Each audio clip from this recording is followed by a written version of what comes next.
ইরানের পররাষ্ট্র মন্ত্রণালয় মার্কিন হামলার নিন্দা ও কে গুরুতর যুদ্ধাপরাধ বলেছে। পররাষ্ট্রমন্ত্রী সাইদ আব্বাস আরাকচি পাকিস্তানের ফিল্ড মার্শাল আসিম মুনিরের সঙ্গে ফোনে আঞ্চলিক পরিস্থিতি নিয়ে আলোচনা করেছেন।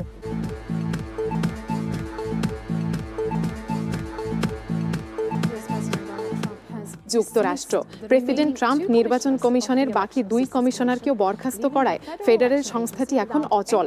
মধ্যবর্তী নির্বাচনের কয়েক মাস আগেই সদস্য শূন্য হয়ে পড়ল এই কমিশন।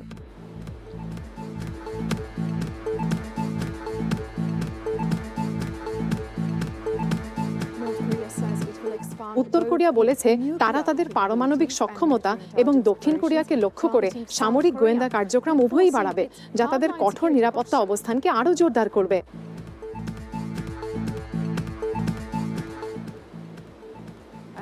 এবং ফ্রান্স 2026 সালের ফিফা বিশ্বকাপের সেমিফাইনালে উঠেছে, বোস্টনে মরক্কোকে 2-0 গোলে হারিয়ে, যার ফলে অ্যাটলাস লায়ন্সদের চমকপ্রদ টুর্নামেন্ট যাত্রার সমাপ্তি ঘটেছে।